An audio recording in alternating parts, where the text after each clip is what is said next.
ఇక్కడికి వచ్చినా తప్పలేదా?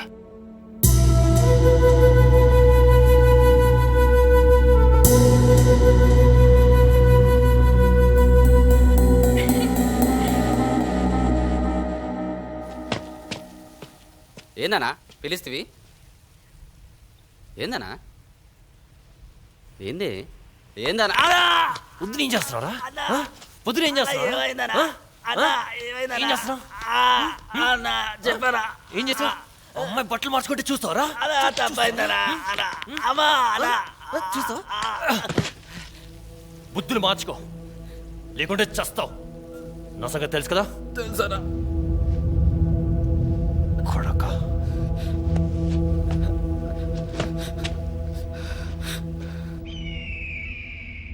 ఎంపీని కిడ్నాప్ చేయలేకపోయినట్టు ఫీల్ అయ్యాం, కానీ అతని చావు ఇంకా ఎక్కువ ఇంపాక్ట్ క్రియేట్ చేసింది తెలుసా? ఈ రోజు రాష్ట్రం అంతా నీ పేరు మారు మోగిపోతుంది. నీకు తిరుగులేదు. ఇప్పుడు నువ్వు పెంచాల్సింది నీ కేడర్ని. హరితో మాట్లాడు. అతను మట్టి నీతో చేతులు కలపడానికి అతని ఫాలోవర్స్ చాలా మంది రెడీగా ఉన్నారు. వెంటనే రిక్రూట్మెంట్ మొదలు పెట్టండి. అలాగే. జర్నలిస్ట్ను చంపేశారా? లేదు, ఇంకా టైం ఉంది. నువ్వేం చేసినా పర్వాలేదు. టెర్రర్ మాత్రం ఇలానే మెయింటైన్ కావాలి. అప్పుడే నీ ఇమేజ్ బలపడుతుంది.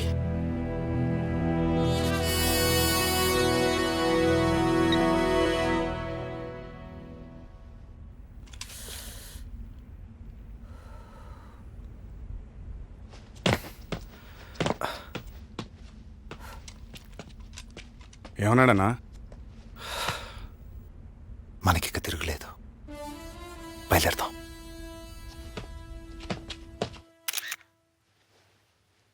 ఆయన మంచివారు. 10 మందికి మంచి చేయాలన్న మనస్తత్వం అయింది. బాధ్యత గల పౌరుడిగా, ఓ జర్నలిస్ట్గా ఆయన ఫైట్ చేస్తున్నది సొసైటీ పార్క్ కోసం. మీరు నవ సమాజం అంటూ పోరాటం చేస్తున్నారు. అలాంటి పోరాటమే ఆయన ఇక్కడ చేస్తున్నారు. ప్లీజ్, ఓ చెల్లెలిగా అడుగుతున్నాను, ఆయనకి హాని తలపెట్టకండి. అన్నల్లారా, ఆయన వదిలేయండి ప్లీజ్, ప్లీజ్.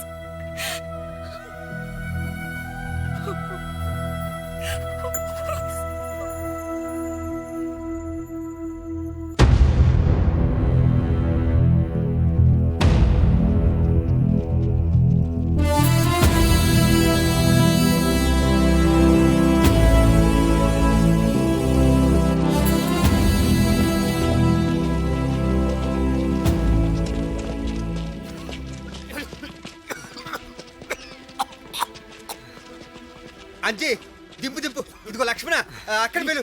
అక్క,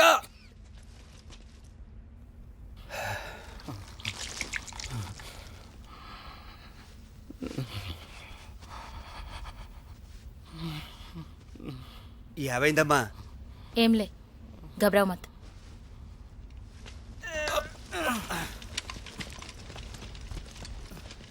పెద్దన్న పరిస్థితి చూస్తా ఉంటే బేస్ క్యాంప్కి వెళ్ళేదాకా కూడా తట్టుకునేట్లేడన్నా. హరన్న, అన్నతో చెప్పి రాళ్ళగొట్ట దగ్గరలోనే కదా, తీసుకెళ్దాం. అక్కడికి వెళ్తే రిస్క్ అనే కదా అన్నొద్దంటున్నాడు. మీరు పదండి. ఆలోచించి చూడన్నా. చూద్దాం అన్న, ఇంకేమైనా మార్గం ఉంటుందో చూద్దాం. రామ్దాస్ అంటే ఆయన అసలు పేరు కోసూరి విజయరామ్ కదా? మీకెలా తెలుసు? జర్నలిస్ట్ని కదా. జైలు నుంచి వచ్చిన తర్వాత ఆయన ఈ మూమెంట్ను వదిలేశారన్నారు. మా దళానికి మార్గదర్శిగా ఉండమని గోగన్న తీసుకొచ్చాడు. హరిని నన్ను అన్నకు పరిచయం చేసింది కూడా ఆయనే. మా అందరికీ పెద్ద దిక్కు. చూశారుగా, మొన్న ఆయన చేసిన సాహసం వల్లే మేమంతా ప్రాణాలతో బయటపడగలిగాం. మా కోసం బుల్లెట్ తీసుకున్నాడు, నాయకుడు అనిపించుకున్నాడు.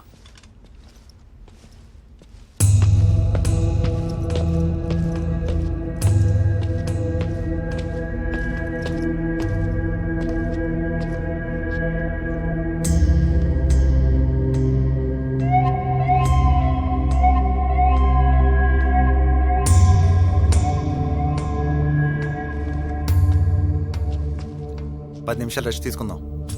10 నిమిషాలు ఆగుదాం.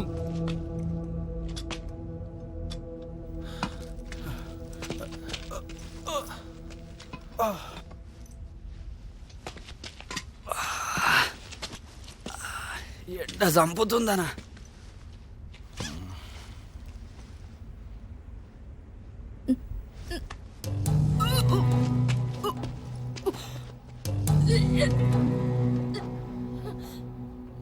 అక్క నీళ్ళు.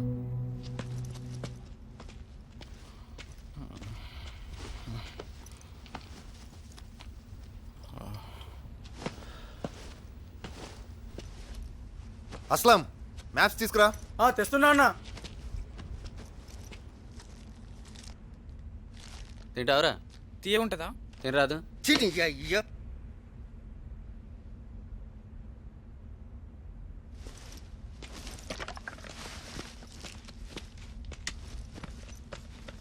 చాక్లెట్ వద్దు. తీసుకో. ఏమైంది? మళ్ళీ నీళ్ళు వస్తుంది.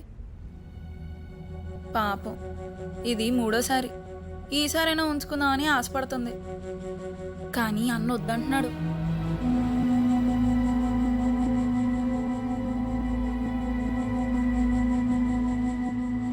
ఇప్పుడు మనం ఈ పాయింట్లో ఉన్నాం. అక్క వెళ్ళు, నీళ్ళు తీసుకురా. అయ్యా గోగానికి నీళ్ళు కావాలనుకుంటే నువ్వు నేను పోతా. నల్ల చెరువు దగ్గర నుండి వెళ్తే దగ్గర అవుతుందనే. ఇది ఇక్కడ మళ్ళీ అవతల వైపు నుంచి వెళ్తే అవుతుండే ఆ చుట్టూ అదే ఇక్కడ ఇక బయలుదేరదాం చెప్పు. ఇవ్వదాం బాండి.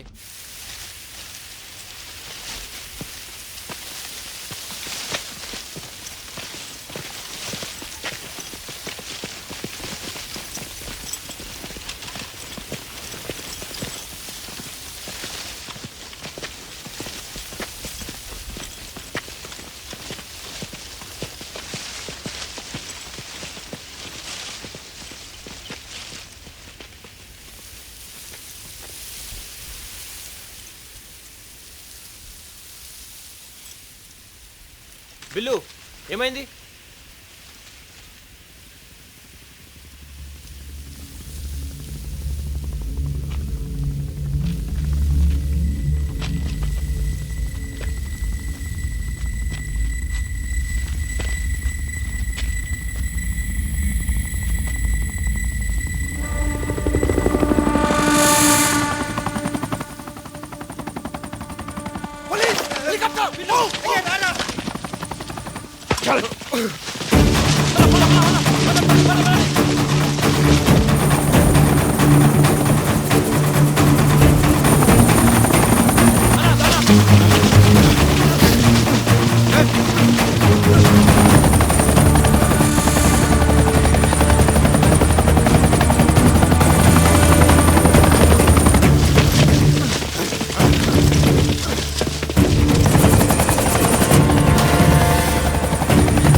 लेके ना इधर అంజీ జాగ్రత్త ఇక్కడ ఉంచండి ఇక్కడ इधर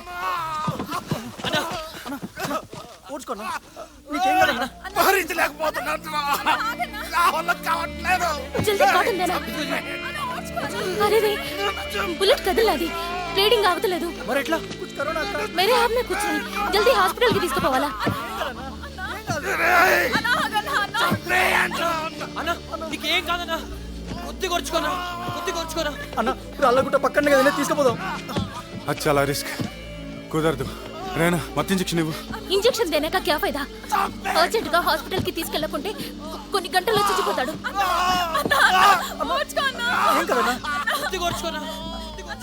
రెహానా ఇంజెక్షన్ ఇవ్వు.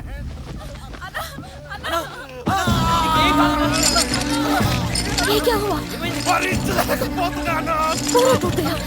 ఇంజెక్షన్ బాటిల్స్ అన్ని పగిలిపోయాయి. ఇప్పుడు ఏం చేయాలా? అక్క నా దగ్గర ఉందక్క.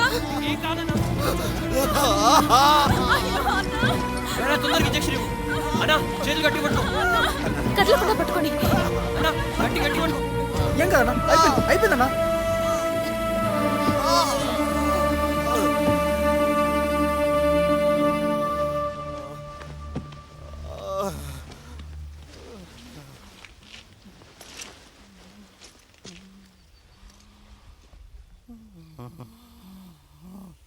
ఒక విప్లవం వద్దిల్లాలంటే త్యాగాలు తప్పవు.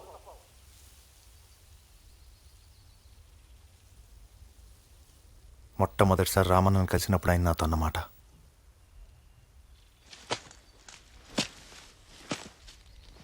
పిహెచ్డి తర్వాత అసిస్టెంట్ ప్రొఫెసర్ జాబ్ వస్తే కాదన్నాడు. ఓ పొలిటికల్ పార్టీ యూత్ లీడర్ చేస్తానంటే వద్దన్నాడు. వాళ్ళమ్మ ఓ అమ్మాయిని చూసి పెళ్లి చేసుకోమంటే కుదరదన్నాడు. నాకు విప్లవం ముఖ్యం, సొసైటీని మార్చడమే నా లక్ష్యం అని అన్నీ వదిలి విప్లవకారుడయ్యాడు. బుల్లెట్లకు సైతం ఎదురు నిలబడ్డాడు. తన ప్రాణం పోయినా సరే తన ఆశయాన్ని చంపుకోనని కంకణం కట్టుకున్నాడు. తన ఆశయం సాధించడానికి ప్రాణ త్యాగానికి కూడా సిద్ధపడ్డాడు. 10 ఏళ్ళు జైలు శిక్ష కూడా అనుభవించాడు. నాకంటే నాకు ఈ విప్లవం ఎక్కువ. నేనున్నా లేకున్నా పోరాటం జరగాలి అని ఎన్నోసార్లు నాతో చెప్పాడు. మనుషులు చనిపోయిన విప్లవం చావకూడదు. సాంఘిక న్యాయానికి మన దళం ఒక ఆయుధం. ఆ ఆయుధాన్ని మనం కాపాడుకోవాలి.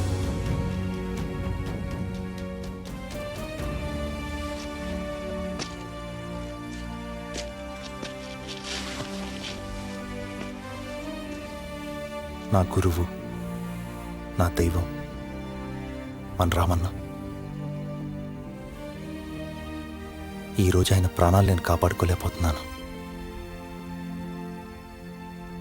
ఆయన కోరిక ప్రకారం ఆయన్ని బాధ నుంచి తప్పించాలంటే మీ అందరి పర్మిషన్ కావాలి.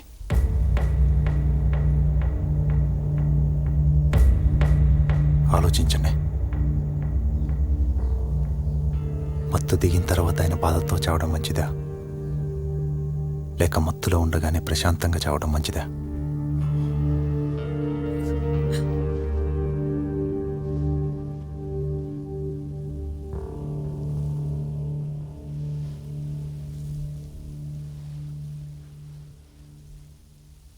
మీ మౌనం అంగీకారం అనుకుంటున్నాను.